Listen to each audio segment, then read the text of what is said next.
Today, a new inquiry is recommending that a Minister for Maternity is created after hearing evidence of shocking birth stories across the UK, detailing medical negligence, PTSD, and in the worst cases, life-changing injuries. Now, all of this was sparked by a Conservative MP called Theo Clark, who gave birth back in 2022. I remember when she was giving evidence in Parliament, she was talking about what happened to her, and it was so emotional and so traumatic for her. She burst into tears. They had to take a moment. She took a moment to strengthen herself, and then she began talking again. And so her experience and experiences of many other women up and down the country is what sparked this review into it. The Women's Health Minister, Maria Caulfield, in an interview this morning, apologised to those women who have ended up with all the things I detailed there, trauma, life-changing injuries, and all of these things. And this has been spoken about a lot today.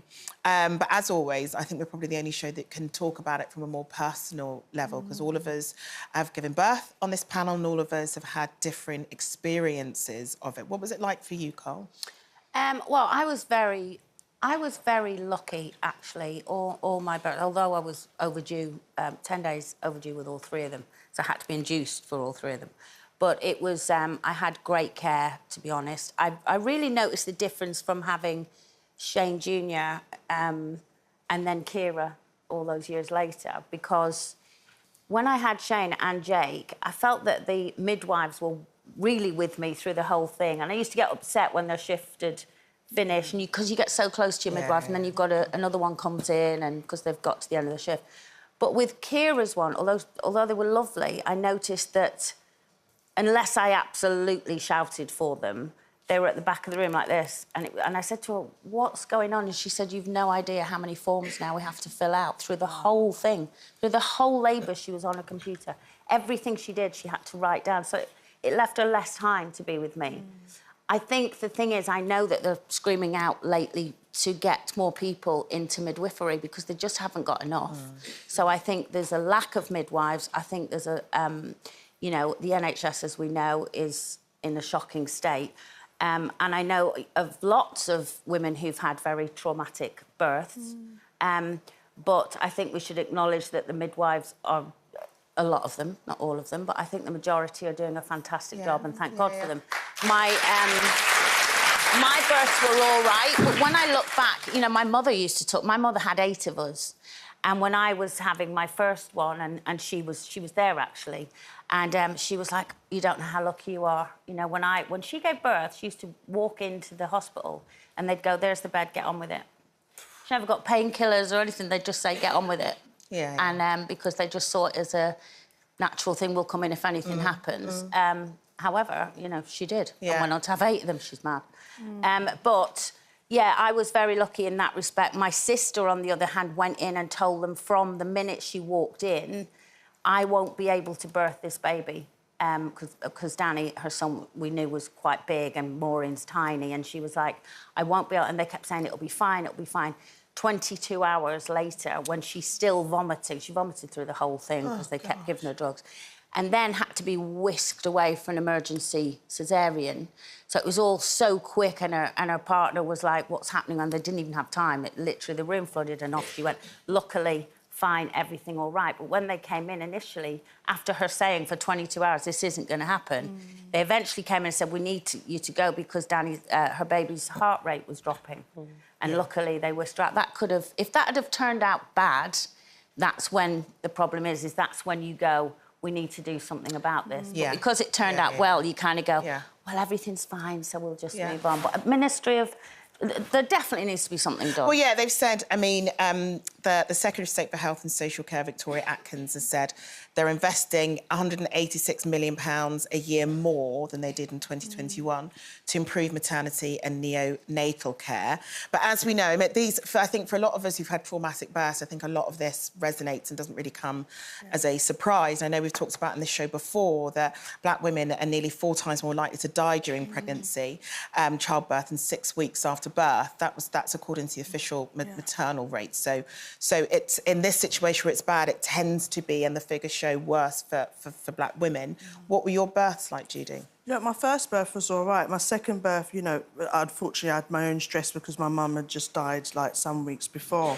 But I just remember, like, feeling, you know, I think when you're in it, you're thinking, I'm making too much of a fuss. But just that moment of feeling, like you said, I couldn't call out for anybody. I felt like something wasn't right, and I kept on saying, I don't feel comfortable. And she would, you know, the midwife was saying, oh, you've had baby before, like, you know, making so much noise. But I felt something wasn't right, but it was the positioning of my son. And then when I'm trying to actually push him out, that's where the difficulty is. I was saying something wasn't right, but no one wasn't listening. And then when I finally had him, you know, I just felt really weak. It's such a scary feeling of handing over your body to someone. And then I just felt like I was fainting. And then I just remember a few people coming in and my placenta had torn, so they had to do the long way of getting my placenta out, and it tore. And afterwards, I felt a lot of pain, and they were just like, oh, that's what's happened, you've given birth, of course it's going to be a lot of pain. And then when I've gone home, I'm realising 5-6 days later, I had an infection from the placenta, and it was the most horrific, painful thing I've ever had compared to, you know, childbirth. And then emotionally... Did you feel they ignored you? Yeah, I felt like they were great midwives, but I felt like they were so rushed. You know, I'm on a bed, another one's on a bed, they've got to move you to another ward. I had a high-risk pregnancy anyway because my mum had died, so my body was all over the place. And then they've got to page this one, they've got to call that one. And like you said, the paperwork. But, you know, I think at that time I didn't even know about the higher risk of a black woman. So now, knowing all that and seeing this paperwork, I think it's important that there is someone around maternity and Minister for Maternity. I mean, they always sort of say it's important to have someone advocate for you. And I didn't know I was hemorrhaging after I had Alfie.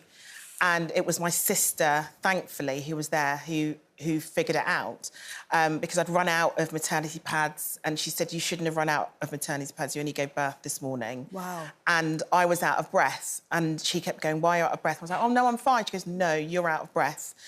And then when the nurse came in to do checks, it was my sister that then said to them, there are these two things, and I don't think she's OK. And then the nurse took one look at me, and then she ran out. And when she ran back in again, there was doctors, there was an ultrasound machine, there were all these different things. And then I ended up in surgery. So I then had to have another epidural. So I was just all over the shop. But I think one thing that doesn't always come up in these circumstances, and they have been mentioned today, though, in this report, is the other parent. So when the woman who's giving birth is going through that trauma, the person that they love or loves that child is having to watch that happen. And I know Andy watching what happened to me was really difficult for him. And it took a while for him to recover from that. But there aren't, and I was having to deal with trauma, and no one had a conversation with me of how to try and deal with that trauma, because, like, you know, they then discharge you and then you're gone. Yeah. But no one has that conversation with the father or with the partner to figure out how can we help these people get through what has probably been the most traumatic thing they've ever had to deal with in their life. And there's nothing. In a period where it's supposed to be the most happiest, you could have lost your life, you know? And there's nothing, there's literally nothing there to help you through that. And you've got to, it's like you're treading water. How do I deal with this newborn? How do I learn how to feed? How do I keep this person alive? And mentally and emotionally, how on earth am I going to recover from this? And how is the father of my child going to recover from this? And there is no help whatsoever. And it's simply, you know, as they've said in this report, it's not right, it's not fair. And hopefully, you know, we'll see some kind of change, because women going through this in 2024 is unacceptable.